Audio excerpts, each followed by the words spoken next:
Olá, tudo bem? Aqui é Célia Ribeiro e hoje eu vou falar de processos psicológicos básicos. Mas antes de eu começar o tema de hoje, eu gostaria que você curtisse aqui esse vídeo, se inscrevesse no canal, ativasse o sininho para que você receba todos os conteúdos. Nesse canal eu falo muito sobre comunicação, comunicação assertiva, te ajuda a perder o medo de falar em público. Mas para isso também é importante você entender como a sua mente funciona. E por isso eu vou trazer alguns temas aqui da psicologia. Vamos lá? Bora!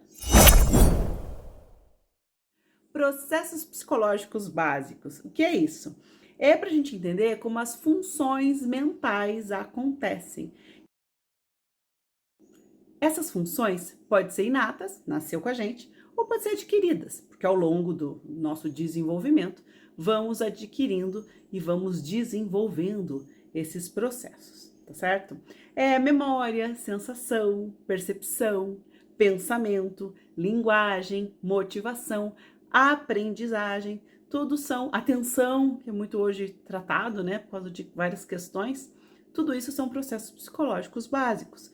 E ele fala um pouquinho desse sistema funcional, né, que faz a gente agir de determinada forma e não de outra. Então tem a ver com agir, com sentir, com pensar, o que a gente chama de personalidade.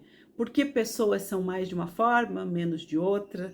Às vezes as pessoas são criadas da mesma família, com as mesmas regras, só que elas desenvolvem de formas diferentes. Por quê? Porque não é só o que acontece de fora para dentro, e sim o que acontece de dentro para fora, como ela reage àquilo tudo que acontece com ela desde o momento que ela nasce, na verdade, desde quando ela está na barriga. Cada vez mais tem se estudado sobre isso, né, para a vida intrauterina e como ela também pode impactar nesses nossos processos psicológicos. E para estudar isso, a gente começa com esses básicos, né? Porque são esses processos que constituem as funções da nossa mente. E tem muitos processos, mas assim, um que a gente fala muito no dia a dia é a memória. Por que a memória de cada um funciona como funciona? Tem pessoas que têm habilidade de decorar textos, decorar músicas, e outras pessoas têm dificuldades. Tem pessoas que decoram números com muita facilidade. Se a gente for pensar, antigamente as pessoas decoravam número de telefone. Eu mesma tinha uma facilidade incrível de decorar número de telefone. Hoje, com os celulares, a gente não se conecta tanto com isso. Mas isso é uma habilidade também que pode ser desenvolvida. E o que é a memória? A memória é a codificação, o armazenamento e a evocação. Então, eu codifico algo, armazeno esse algo e evoco. O que é evocar? Eu chamo de novo. Então, tem um telefone lá da minha infância que eu sei até hoje. Se eu parar e pensar nele, eu consigo evocar na minha mente um telefone que eu decorei na infância, né? 2249276. Esse telefone eu nunca vou esquecer, acho que na minha vida, porque ele tá num lugar que que concilia, né? Emoção. E na época era uma necessidade saber alguns telefones de cor, né? Podia te salvar de muitas situações. Hoje ainda é, né, gente? Porque tem hora que a bateria morre, que você tem que pedir o celular emprestado. Então, decorar é importante. Mas antigamente era mais importante ainda. Existiam as fichas telefônicas, depois os cartões telefônicos, que você ligava de qualquer lugar para resolver suas questões. Então, essa necessidade também. Então, você, que tipo de memória você usa mais? É legal entender, perceber, até para você treinar outras. Isso eu falo também na comunicação. Como eu consigo trabalhar minha memória para falar em público? Porque tem gente que fala o quê? Ah, quando eu vou falar em público eu travo, eu paraliso, eu não lembro de mais nada, dá um branco. Esse branco tem a ver como a emoção interfere na sua memória. Não é que não exista memória, não é que você não tem capacidade de memória, mas que a emoção, ela nubla a memória. Então é legal entender isso também, tá? E a memória existe a de curto prazo, a memória de trabalho, né? A memória de longo prazo, a memória episódica, a memória sensorial, são vários tipos de memória, como eu tenho falado aqui. E a emoção, ela se conecta com a memória, ela tem a ver com a memória, né? A emoção é um estado mental que é subjetivo, que é associado a uma ampla variedade de sentimentos, comportamentos e pensamentos. Então, o papel central das atividades humanas é o resultado de diferentes respostas que a gente dá dependendo da situação. E a situação pode ser uma situação emocional. Cara, tem pessoas que falam assim, olha, se me tirar do sério, eu não respondo por mim. Você já ouviu falar isso? É porque a emoção dela, ela suplanta a pessoa, a emoção dela cobre a pessoa de tal forma que ela não consegue trazer para o racional. E quanto mais eu consigo entender esse equilíbrio, mais claro fica para mim como lidar com isso, né?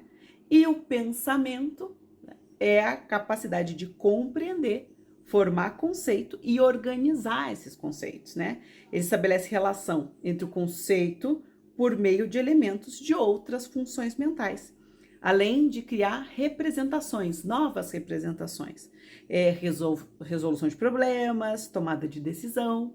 E aí eu chego na linguagem, que é como eu recebo, interpreto e emito as informações.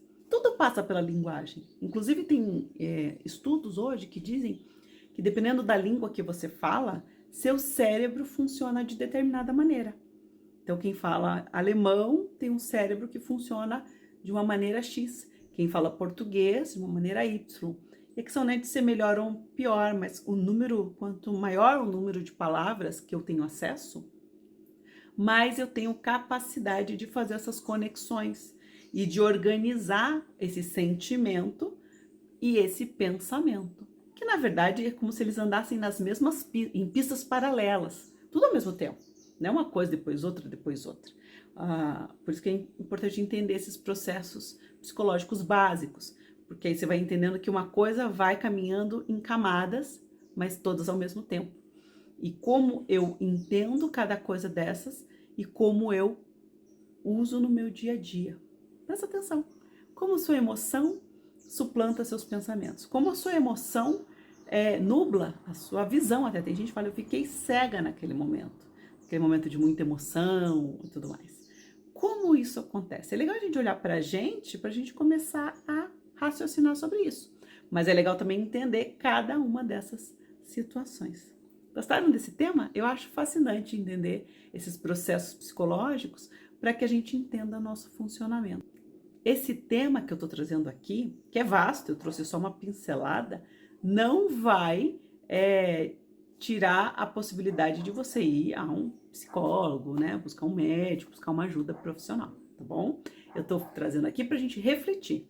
Isso pode nos ajudar, sim, a se comunicar melhor, pode ajudar eu falar melhor no dia a dia, pode ajudar eu me colocar no dia a dia, estar nos lugares, porque eu vou entender, isso aqui é emoção que dá, isso aqui são imagens que eu estou trazendo do passado.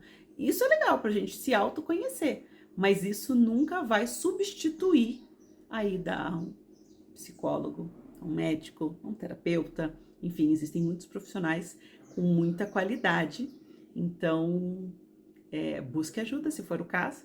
Se você acha que a sua emoção ela atrapalha demais os seus pensamentos, emoção não é ruim, pensamento é bom, né? Não tem a parte emocional e racional como uma coisa contra a outra. Elas precisam caminhar juntas, só que uma não pode abafar a outra, uma não pode prejudicar a outra. Então é por isso que é importante conhecer esses processos psicológicos básicos, para que aí você consiga escolher e observar. Eu tenho essa parte emocional, tenho essa parte racional. Como que eu vou fazer com que essas duas partes deem as mãos para eu caminhar um pouquinho mais além, tá certo? Grande abraço e até mais.